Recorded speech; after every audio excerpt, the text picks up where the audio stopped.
Welcome to another Down the Rabbit Hole video. We're here in New Westminster again at the Anvil Center for Vancouver Retro Gaming Expo 2019.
Well, there we go. That's the show. Vancouver Retro Gaming Expo 2019, finished for another year. Going to show you my pickups here, both of them. Yeah, I only got 2 items. The show was okay. A lot of people there, which was great, and met up with some friends, but didn't really see much that interested me, so didn't get too much. 2 items I'm about to show you.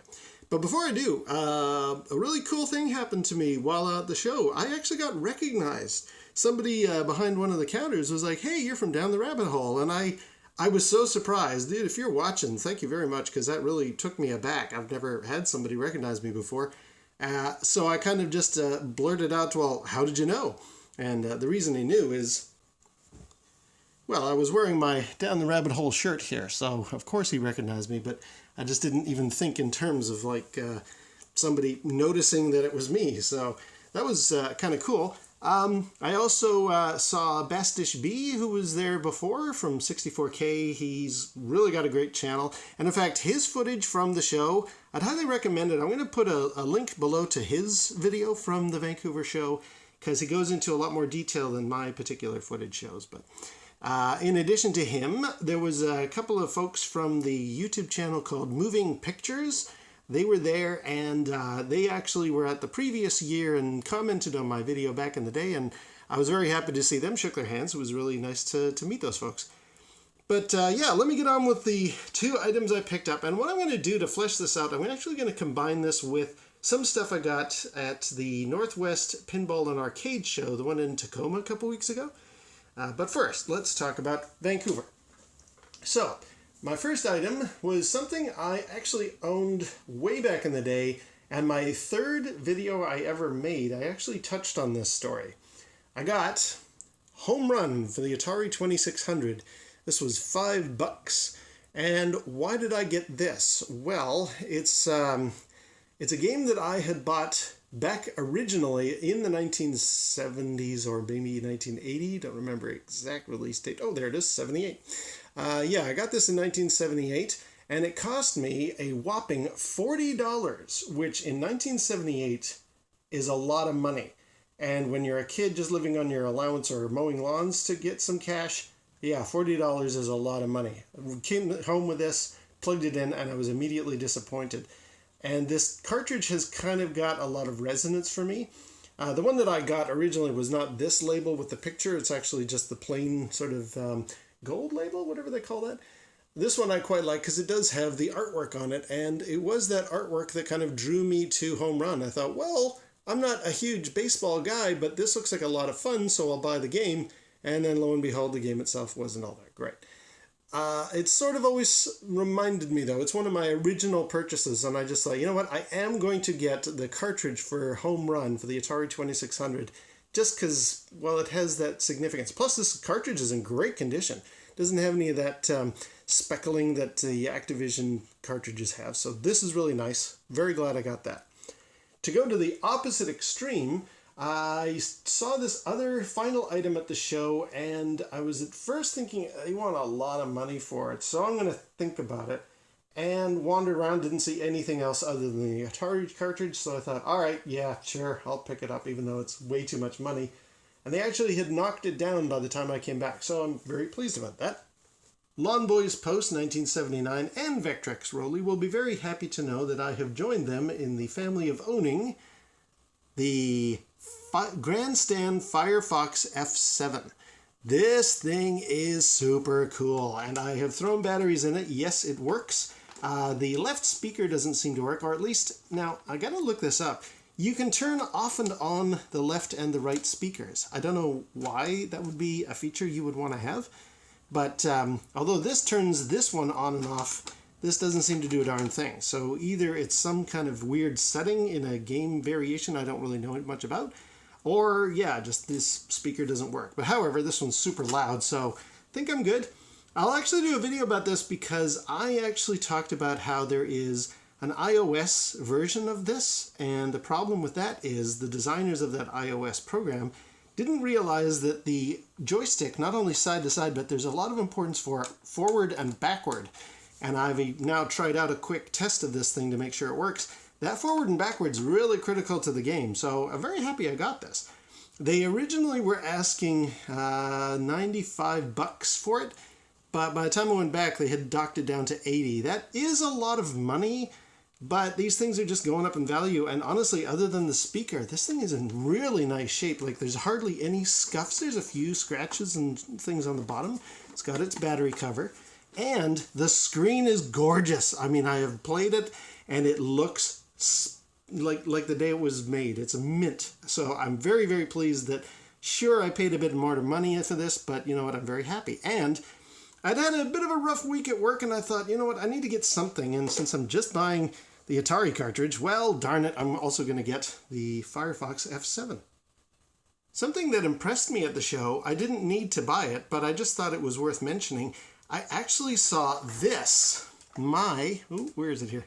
My Atom pinball table, not Tomy Atomic Pinball, but the Atom pinball made by, what company made this?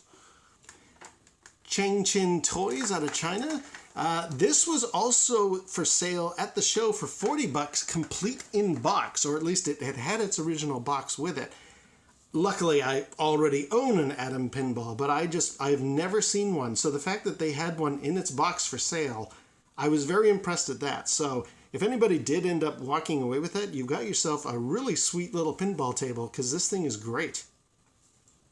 So as mentioned, that was pretty much it for the Vancouver show. I thought I'd just toss in a couple of items I got at the Northwest Pinball and Arcade Machine show.